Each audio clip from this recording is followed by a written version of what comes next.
اچھا، غیبت کے گناہ سے بچنے کے لیے بھی درود کو بہت کارآمد سمجھا گیا ہے۔ ایک روایت ہے ہمارے ہاں جس میں حضرت الیاس اور حضرت خضر نے اس سلسلے میں ایک تعلیم ایک چیز کی ہے۔ اچھا، کچھ علماء کا یہ نظریہ ہے کہ یہ شاید ایک امکان ہے اس بات کا بھی کہ یہ دونوں ایک ہی شخصیت کے نام ہوں۔ ممکن ہے حضرت خضر ہی کو حضرت الیاس کہا گیا ہے، حضرت الیاس کو ہی حضرت خضر کہا گیا ہے، یعنی بہرحال ایک ذرا امکان ہے اس چیز کا بھی۔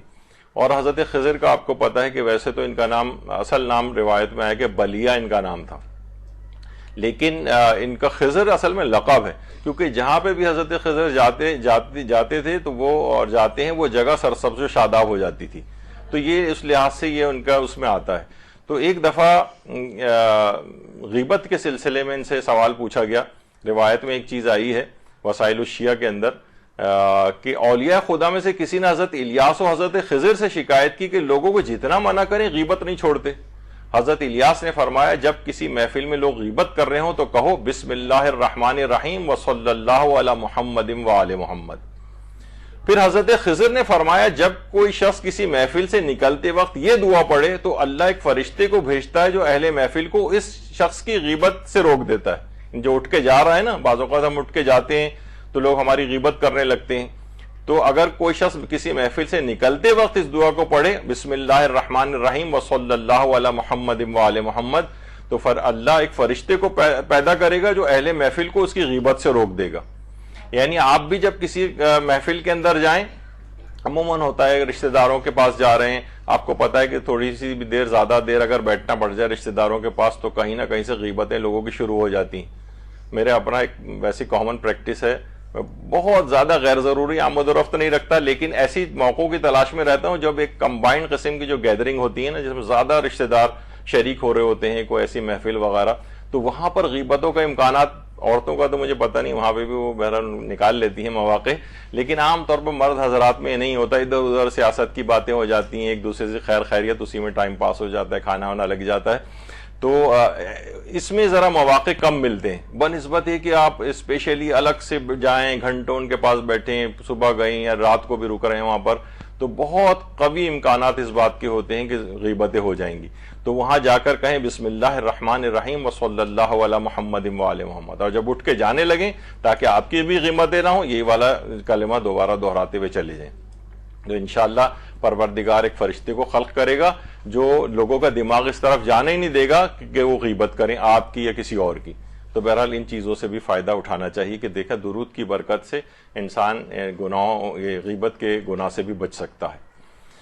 اور روایات کے اندر دیکھیے بحر الانوار کی 75ویں جلد کے اندر رسول اللہ صلی اللہ علیہ وآلہ وسلم کی حدیث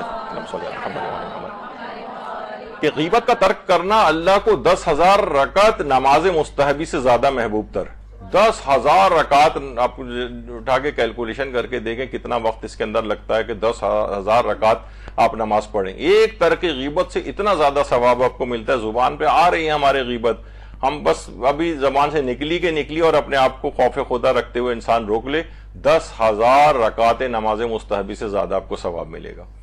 تو بہرحال یہ ایک بڑا بہترین ایک طریقہ ہے۔ اسی طریقے سے ایران وغیرہ کے اندر تو ایک چیز بڑی کامن ہے کہ جہاں جھگڑا اور تکرار ہونے لگتا ہے آپس میں، کتنی جگہ ہم دیکھتے ہیں ایئرپورٹ پر، حج کے موقع پر، زیارات میں، جہاں ذرا لوگ آپس میں ذرا لڑتے جھگڑتے لگتے ہیں، ایرانی کرتے ہیں آ کر فوراً بر محمد وآل محمد صلوات کا ایک نعرہ لگاتے ہیں، لوگ بآواز بلند درود بھیجتے ہیں اور وہ جھگڑا کرنے والے، وہ جھگڑا وہیں ختم ہو جاتا ہے۔ تو واقعتاً اس کے اندر بڑی ایک زبردست صلاحیت ہے، پاور ہے درود کے اندر کہ جو اس طرح سے بحث و تکرار اور جھگڑے بھی اس سے رفع ہو جاتے ہیں۔ اور رسول اللہ صلی اللہ علیہ وآلہ وسلم فرماتے ہیں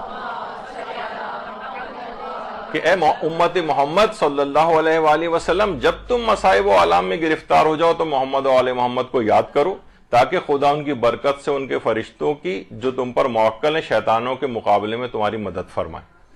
تو یہ بہت اہم ہے کہ کثرت کے ساتھ پیغمبر کی آل پر درود بھیجتے رہنا چاہیے۔ معاویہ بن عمار کہتا ہے کہ امام صادق علیہ السلام نے مجھ سے فرمایا کہ معاویہ کہ تمہیں معلوم نہیں کہ مرد امیر المومنین علی علیہ السلام کی خدمت میں آیا اور اپنی دعا کے قبول ہونے میں دیر ہونے کی شکایت کی، تو حضرت امیر نے اس سے فرمایا کہ تم نے دعائے سریع الاجابت نہیں پڑھی؟